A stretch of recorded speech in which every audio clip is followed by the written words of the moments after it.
Эрхэм үзэгч та бүхний амрыг ирье. Эх орны төлөө нэвтрүүлэг эхэлж байна.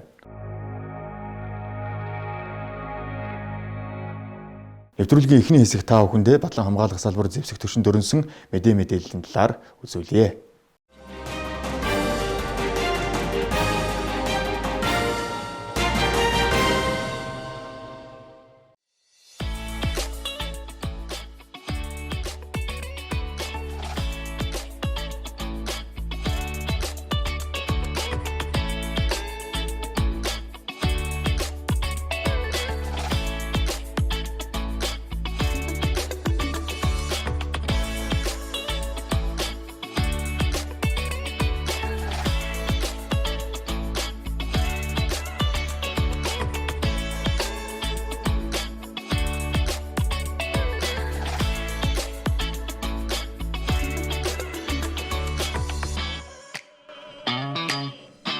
Батлан хамгаалах яам 2023 онд хийж хэрэгжүүлсэн ажлаа дүгнэж, зорилтыг хангахад хичээл зүтгэл гарган амжилттай ажиллаж, гүйцэтгэлийн төлөвлөгөөний биелэлээр байгууллага хамт олноо манлайлсан тэргүүний нэгж албан хаагчид харьяа байгууллагуудыг шалгарууллаа.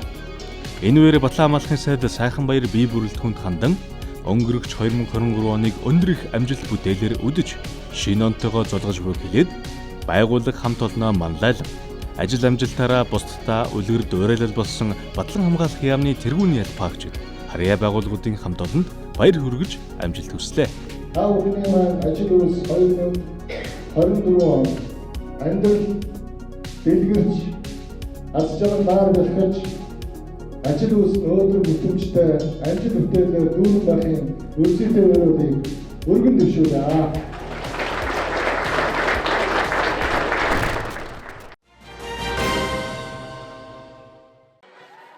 Монгол улсын ерөнхийлөгч Ухнаагийн хүрэлцэх үндэсний эрх чөлөө тусгаар тогтнолоо сэргээн мандуулсны 112 жилийн ойг тохиолдуулан зарлиг буулгаж нэр бүхий эрхмүүдэд төрийн дээд цол одон медаль хүртээлээ. Тэгвэл өнөөдөр Байлдааны гавьяаны улаан түгийн болон Байлдааны гавьяаны одонд сэргийн дуу бүжгийн эрдмийн чуулган суртал хүмүүжил маркетингийн албаны дарга дэд хурандаа онор жаргал соёлын гавьяат зүтгэлтэн хэмээх цол хүртсэн бол бүжиг дэглээч Ууган Баяр хөдөлмөрийн гавьяаны улаан түгийн одонгоор ингэрээ мэлаала. Шагнагдсан бүрэлдэхүүнийг хүрэлцэн ирэхэд сэргийн дуу бүжгийн эрдмийн чуулгын удирдлага хамт олон угтан авч баяр хүргэлээ. Мөн тэд Байлдааны туг болон алдан тайзандаа мэхийн ёсорж хүндэтгэл үзүүлсэн юм а.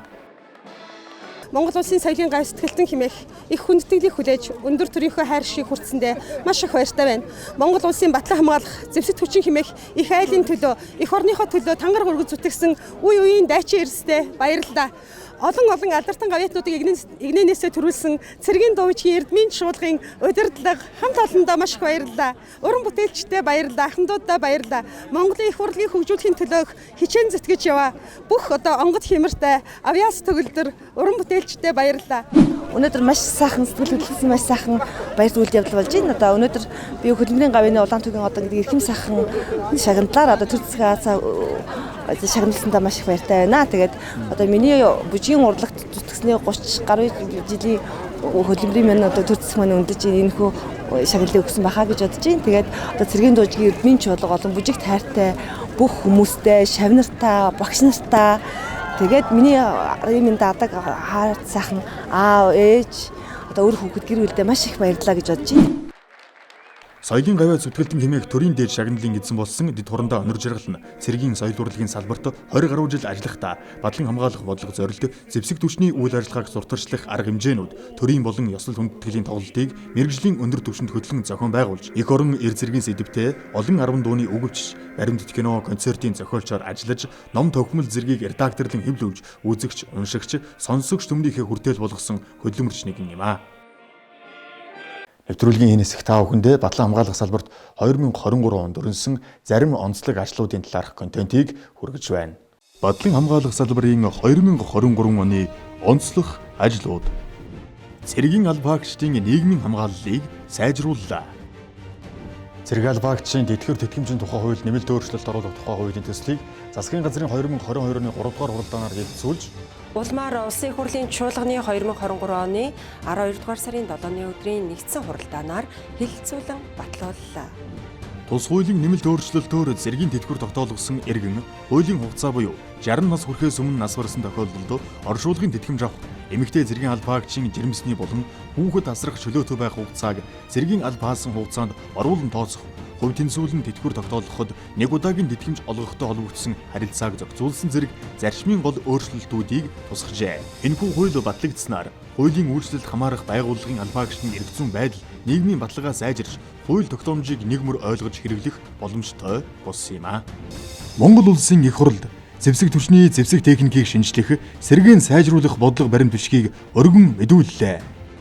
Зэвсэг түвшний зэвсэг техникийг шинжлэх, сэргээн сайжруулах бодлого баримт бичгийг засгийн газрын хуралдаанаар хэлэлцүүлж, улмаар 2023 оны 10 дугаар сарын 23-ны өдөр улсын хурлд өргөн мэдүүлэн, улсын хурлын аюулгүй байдал гадаад бодлого байнгын хорооны хуралдаанаар хэлэлцүүлээд байна. Зэвсэг түвшний зэвсэг техникийг шинжлэх, сэргээн сайжруулах бодлогыг зэвсэг түвшний зэвсэг техникийн ашиглалт, хадгалалтын байдлыг сайжруулах, сэргээн сайжруулах, засвар, техникийн үйлчилгээг зохион байгуулах, цэрэг техникийн хамтын ажиллагааны хүрээнд техникийн шинжилтийг хийх, орчин үеийн дэвшилтэт технологид тулгуурласан зарим нэр төрлийн техник хэрэгслийг эх орондоо үйлдвэрлэх гэсэн 4 чиглэлээр хэрэгжүүлэх болно. Тус бодлогын баримт бичиг батлагдсанаар Монгол улсын зэвсэг түвшний зэвсэглэл, цэргийн техникийг шинжлэх үйл ажиллагаа сайжирч, цэргийн урлагийн хөгжлийн чиг хандлага, зэвсэг түвшний хуулиар хүлээсэн үүрэгт нийцсэн шинжлэх ухааны ололт, инновац, дэвшилтэт технологид суурилсан өндөр бүтээмжтэй зэвсэглэл, цэргийн техникээр нөхөн хангагдах эргэцсэн таатай орчин бүрдэнэ. Хээрийн дадлага сургалтыг амжилттай зохион байгууллаа. Орон нутгийн хамгаалалтын тухай хуулийн хэрэгжилтийг хангах үүднээс 6 аймагт орон нутгийн хамгаалалтын томилгоот нэгжийн хээрийн дадлага сургалтыг тухайн орон нутгийн онцлогт тохируулан бодит газар орон, объект, байгууламжийг сонгон авч амжилттай зохион байгуулж явууллаа. Сургалтад оролцсон сумдын засаг дарга, засаг даргын хамгааллын газрын дарга нар үүсэж болзошгүй цагийн байдалд өөрийн орон нутгийн хамгаалалтын томилгоот нэгжүүдийг байгуулах, удирдах чадвар эзэмшин сум орон нутгийнхаа орон нутгийн хамгаалалтыг зохион байгуулах ойлголттой болж сургалтын үед томилгоот нэгжүүд тавигдсан үүргийг гүйцэтгэх дадлагатай болсон юм. Сургалтыг явуулснаар тухайн дадлагад оролцсон бүрэлдэхүүн орон нутгийн хамгаалалтын талаарх мэдлэг дадлага, ур чадвараа нэмэгдүүлсний зэрэгцээ тэдний зэрэг эх орон жүслийг бадраасан, аймаг сумын удирдлагатай эргэн зэргийн хамтын ажиллагааг бэхжүүлсэн, орон нутгийн хамгаалалтын тодорхой хэмжээний нөөцийг бүрдүүлсэн зэрэг олон ач холбогдолтой үр дүнтэй ажилласан. Цэргийн төв эмнэлэгт судсан дотоорох онцлогоо эмчилгээг анхудаа хийж эхэллээ. Цэргийн төв эмнэлэг 102 жилийн түүхэндээ анх удаа 10 тэрбум төгрөгийн өртөг бүхий ангиографийн болон хэм судлалын хосолсон лабораторийг суйрлуулж анхны судсан дотоорох ажилбарууд хийж эхэллээ. Энэхүү аппаратыг цэргийн төв эмнэлгийн багаж тоног төхөөрөмжийн шинжилэл 2 төслийн хүрээнд улс эмнэлэг судсан дотоорох онцлогоо эмчилгээний багаж төхөөрөмжийг бүрэн хүлээж авсан бөгөөд 2023 оны 12 дугаар сараас судсан дотоорох онцлогоо эмчилгээг эхлүүлсэн юм а. Өнөөдрийн байдлаар 11 хүнд тэтэм судсан дотоорох онцлогоо эмчилгээг амжилттай хийгээд байна. Ангиографийн лаборатори нь тэтэм судсан дотоорох хэтвэн аппаратаар нэмэлтээр тоногдсон бөгөөд энэхүү аппарат нь тарих, зүрх зэрэг амин чухал эрхтнүүдийн судасны шалтгаанд эмгэг өөрчлөлтүүдийг хамгийн бага аюулгүй хүрцээр онцлох, эмчлэх, ангаах ухааны хамгийн сүүлийн дэвшилтэд арга технологи юм. Түүнчлэн тарихны судасны эмгэгүүд, элэгний хавдар, бөөрийн судасны эмгэгүүд, мөчтийн судасны зарим эмгэггийг судсан дотоорох метастаар эмчлэх боломж бүрдэж байна. Хэм судлалын лаборатори нь манай улсад 3 байдаг бөгөөд зүрхний хүнд хэлбэрийн хэм алдагдлуудыг өөрийн эмнэлэгтээ эмчлэх боломж бүрдлээ. Бодлон хамгаалах салбарын 2023 оны онцлог ажлууд.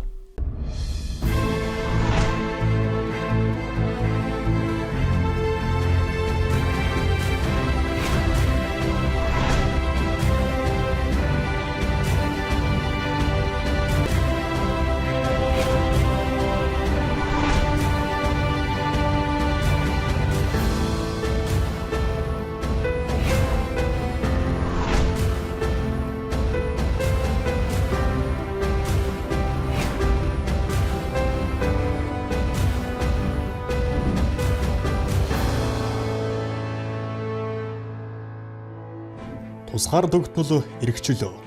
Энэ яг юу гэсэн үг вэ? Тусгаар тогтнол гэх энэ үг, энэ ойлголт төр улс гэх үгтэй салшгүй холбоотой. Төр улс гэж чухам юу байдаг? Түүний хүч чадал юугаар хэмжигдэж, тэр нь хүн төрөлхтний түүхэнд ямар өөрчлөлт авчирсныг дэлхийд тод томрун харуулж чадсан агуу үндэстэн агуу түүхийг бүтээсэн ард түмэн бол монголчууд.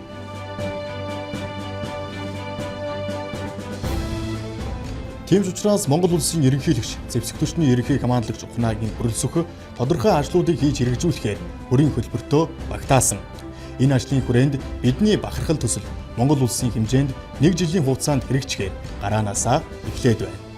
Өнөөдөр нэгдсэн үндэсний байгууллагад 193 улс тусгаар улсын статустайгаар оршин тогтнож байна. Эдгээрээс 50 орчим улс нь анхлан нэгдсэн үндэсний байгууллагыг байгуулагдсан. Эдгээр 193 улсаас 75 орчим хувь нь нэгдсэн үндэсний байгууллага үүсэн байгуулагдсан цагаас хойш тусгаар тогтнолоо хүлээн зөвшөөрүүлж чадсан юм. Үүний нэг нь Монгол улс юм. Товчхондоо нэгдсэн үндэсний байгууллага байгуулагдсанаар жижиг улсууд өөрийн тусгаар тогтнолоо хүлээн зөвшөөрүүлэх шин үүд хаалга гарц боломж нээгдсэн гэсэн дүгнэлтийг хийж болохоор байна. Өнөөгийн залуус бид туурга тусгаар эх орныхоо тусгаар тогтнол эрхчлөөгөө хадгалан хамгаалж хайрлан нандинаж явахгүй бол дэлхийн хөрснөөс арчигдаж газрын зургнаас үгүй болсон гашуун түүхийг бид бүхэн мэднэ.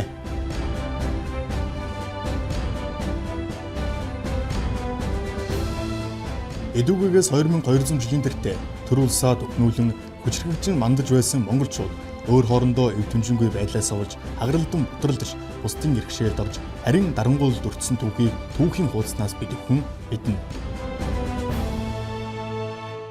Төр улс нь мөхөж түүхийн хуудаснаас арчигдсан саяхны бөгөөд хамгийн ойрын жишээ бол манай орны баруун хэсэгт 1940-од оны дунд үед бүтэл хил залгаа оршиж байсан Дорнод Туркестаны бүгд найрамдах улс. Мөн зүүн хөшигт оршиж байсан 46 сая хүн амтай Манжгоо улс юм. Эдгээр улс яагаад мөхөв? Аливаа улсын аюулгүй байдал тусгаар тогтнолд нөлөөлдөг гадаад дотоод маш олон хүчин зүйлс байдаг. Эдгээрээс хамгийн чухал нь дотоодын эв нэгдэл юм. Дотоодын эв нэгдэлгүй байдал нь ямар ч хүчрхэг улс гүрнийг мөхөөж устгаж чаддгийг. Монголчууд эртнээс нааш төр улс төгсөлдөө сүслэн дээлж ирсэн баялаг уламжлалтай ард түмэн. Түүхийнхээ альчууд энэхүү үнд зүйлсээ хадгалсаар ирсэн бөгөөд тусгаар тогтнолоо алдсан үедээч энэ үзэл хандлага өөрчлөгдөлгүй үе дамжин орсоор ирсэн. Тийм ч учраас тусгаар тогтнолынхоо төлөөх тэмцэлд хэдэн үеэрээ цохилтгүй тэмцэж Алдан бушигт амар санаа Чингүн жив нарын халуун эх орончид Монголын түүхээс тодрон гарч эх орныхоо тусгаар тогтнолын төлөө амь хайргүй тэмцэл өрнүүлсэн байдаг. Тусгаар тогтнолын төлөө өрнөсөн удаа дараагийн бослого хөдөлгөөнүүд нь өргөн хүрээг хамарч байсан ч хараахан тавьсан зорилгодоо бүрэн хүрч чадлагүй дарагдсан байдаг. Гэсэн ч Монголын ард түмний эрхчлөөний төлөөх чин хүсэл эрмэлзэл 1911 оны үндэсний эрхчлөөний хувьсгалд хөтлсөн юм. Энэ хувьсгалын үр дүнд монголчуудад эрхчлөө тусгаар тогтнолоо өн удаан жилийн дараа эргүүлэн олж авч 8 дугаар богд Жавзан дамбыг хаан ширээнд залж төрийн эрхийг атгуулсан боловч хоёр хөрш орноос эхлүүлээд бусад улс орнууд ч бидний эрхчлөө тусгаар тогтнолыг хүлээн зөвшөөрсөнгүй.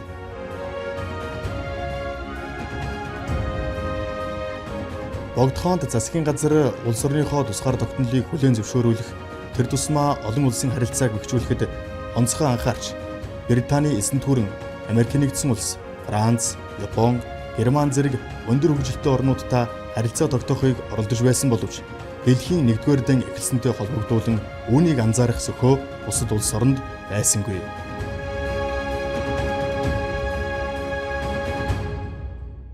Гэсэн хэдий боловч хаант Орос улс, дунд дэргэн улс өгсөн хуйлдаж Монгол улсын тусгаар тогтнолыг зөвлбөрээр унгаах, нууц гэрээ хэлэлцээрийг удаа дараалан гүйцэтгэж хэрэгжүүлсэн түүхэн баримт тэмдэглэгдэн үлдсэн байдаг. Гэсэн ч монголчууд тусгаар тогтнолоо сэргээн баталгаажуулах үйл ажиллагааг улс төр дипломатын аргаар тасралтгүй хэрэгжүүлж эхэлсэн байдаг. Энэ үйл явдлыг дунд дэргэн улс орчноор ашиглаж хаант Орос улсын орыг залхамжлан гарч ирсэн зөвлөлт засгийн нөлөөнөөс уртаж 1919 онд 10,000 зэргийн хүчээр Монголын автономи эрхийг түлхэн унгаж эдрээд байдал үргэлжлэх болсон юм а. Дамдны Сүхбаатараар удирдуулсан ардын журамт цэрэг 1921 онд хүрээг чөлөөлөн ардын засгийн газрыг байгуулж 1924 онд ангадухаар үндсэн хуулиа баталж бүгд найрамдах улсаа даян дэлхийд тунхаглан зарласан ч олон улсад хүлээн зөвшөөрөх асуудал бүрхэг хിവэр байлаа.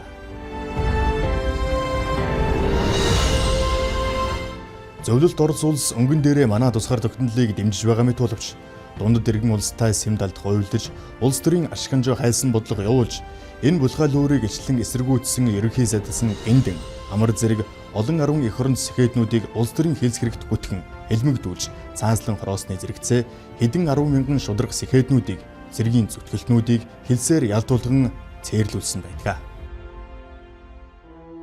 Монголын төр засгийн удирдлагуудын алсгалч ухаан эх орон тусгаар тогтнолоо гэсэн чин эрмэлзэл элдв бэрхшээл саадад шантралгүй зүйл бүрийн арга мэхийг сэдэн овжин шаргуу ажилсны үр дүнд зөвлөлт холбоот улстай харилцан тулцах гэрээг 1936 онд байгуулж чадсан.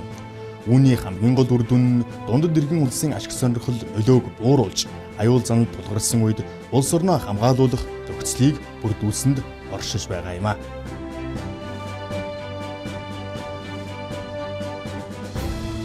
Үүндээ ч энэ гэрээс ор 1939 оны халах голын байлдаанд зөвлөлт холбоот улс эх орны дайны жилүүдэд бүгд найрамдах Монгол ард улс хүлээсэн үүргээ үнчээр биелүүлж хин хиндээ үнэлж баршгүй их тусыг хүргэсэн бөгөөд энэ бүхэн мөн л улс орныхоо тусгаар тогтнолыг баталгаажуулах гэсэн оролдлогуудын нэгэн хэсэг байсан юм.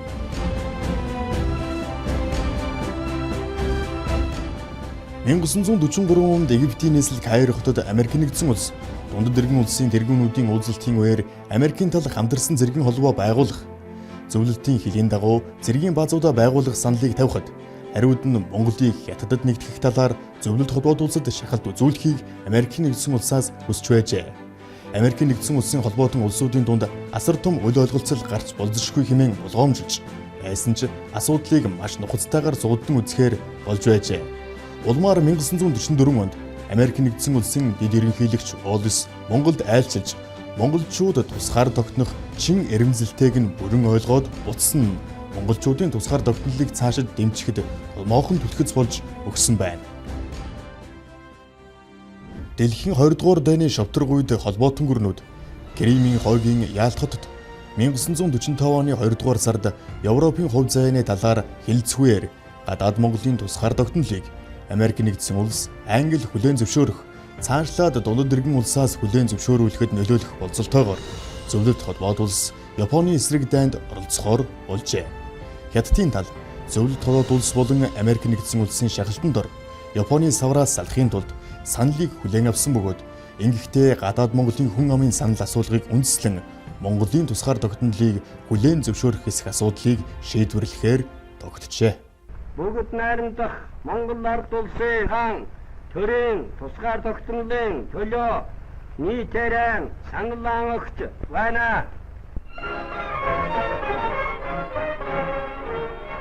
Энэ өдөр өргөн дэлгэр Монгол нутгийн өнцөг болон бүр 18 наснаас эхлээд азай урд хөгжтөн хүртэл төрийн хаан тусгаар тогтнолыг батлахаар цуглацгааж байна. Улс даяар нийт 4251 хэсэгт санал хураалтыг зохион байгуулснаас нэрсийн жагсаалтанд багтсан 494,074 хүнээс 487,285 хүн буюу нийт сонгогчдын 98.6% нь саналаа өгсөн дүн мэдээг танилцуулж байна. Үлдсэн 6,791 хүн хээр замд явж байсан. Өвчтөө зэрэг шалтгааны улмаас санал хураалтанд оролцож чадсангүй. Санал хураалтанд оролцсон бүх хүн бүгд найрамдах Монгол ард улсын тусгаар тогтнолын төлөө саналаа өгсөнийг илтгэе. Хүчингүй болсон татгалзах гэсэн санал өгсөн нэг ч хүн байхгүй. Ийхүү бүгд найрамдах Монгол ард улсын иргэд нэгэн дуугаар, нэгэн зүрх сэтгэлээр тусгаар тогтнолоо илэрхийлэн баталгаажууллаа.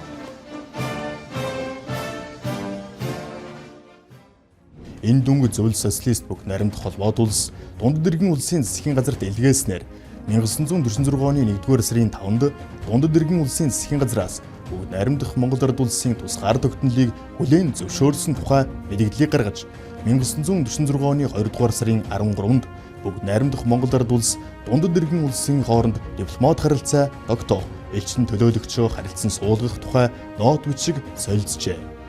Санал хураалтын үеэр дундад иргэн улсын засгийн газрын төлөөлөгч Ли Бажан, тэргүүтээ 12 төлөөлөгч Улаанбаатар хотын зарим хороод Төв аймгийн Лүмсүмийн 1-р багт санал хураалтын явцыг ажигласан байна. Энэ үйл явдлын дараа Бүгд найрамдах Монгол Ард улсын ерөнхий сайд бөгөөд гадаад явдлын яамны сайд маршал Чоблсон 1946 онд шинэхэн байгуулагдсан нэгдсэн үндэсний байгууллагад гишүүнээр хэлсэх өргөдлөө өргөн барьсан ч дэмжигдсэнгүй.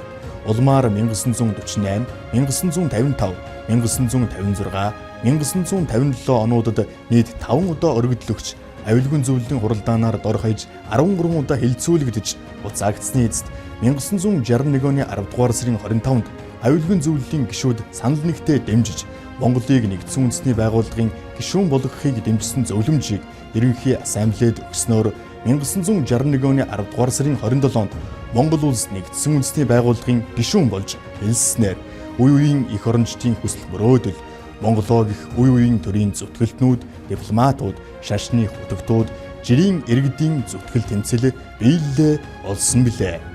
Дэлхийн улс түмний хамтын нийгэмлэг нэгдсэн үндэсний байгууллагын тэгшрэхэд гишүүн боллоо. Энэ бол манай улс орны нэр хүнд үйл ажлын цар хүрээ дэлхийн тавцан тусан дэгжхийн таатай нөхцөлийг бүрдүүлсэн бүрэн эрхэт тусгаар тогтнолын томоохон баталгаа болсон юм.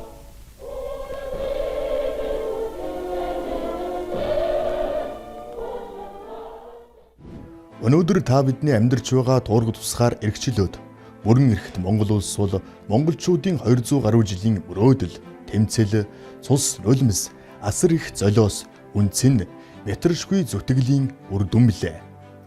Хоёр том хүчрхэг хөршинхээ дунд тусгаар тогтнолоо хадгаж үлдэж чадсан нь бидний их хувь заяа бөгөөд хэдэн үеэрээ тэмцэж олсон энэ эрхэм баялгаа нандинг хайрлаж бидний энэ эрхчлөө тусгаар тогтнол ямархан үн цэнээр олдсныг хэн бүхэнд ухаан ойлгуулах нь та бидний бүхнээс эрхэм үүрэг билээ. Өнөөдөр тусгаар тогтнолынхоо төлөө он удаан жил цохирогдохгүй тэмцсээр байгаа каталончууд, курдууд, умард ирландчууд гээд томоохон үндэстнүүдийн жагсаалт хэдэн арваараа үргэлжлэнэ. Эдгээрээс хамгийн эмгэнэлтэй бас сургамжтай хувь тавилантай үндэстэн бол курдууд юм. 40 орчим сая курд үндэстэн Иран, Ирак, Сир, Турк гэсэн 4 улсад хуваагдан оршиж байна. 70 гаруй жил тэмцэл өрнүүлсэн 5 сая палестинчууд нэгдсэн үндэсний байгууллагад зөвхөн ажиглагчийн статустай байгаа нь бас л нэгийг бодууштай.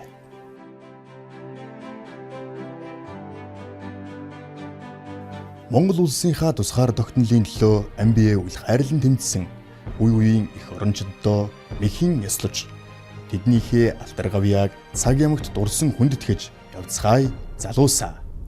20 дугаар зууны Монголын түүхэн төрөн гарсан төр зэргийн нэр зүтгэлтэн Бүгд найрамдах Монгол Ард улсын Хошоо Баатар маршал Хорлоогийн жоо болсон эрхэмлэж яваарай хэмээн машид итгэн эргчлөө тусгаар тогтнолыг та нартаа үлдээв хэмээн гэрээсэлсэн энэ үгээр нэвтрүүлгээ жаргая. Тусгаар тогтнол бол төрхөөс заягдмал бус асар их үн цэнээр олдсон хайхрамжгүй тоомжиргүй хандвал үгүй болох эрсдэлтэй хайрлаж нандинаж явах учиртай бидний эрхмээс эрхэм баялаг юм шүү.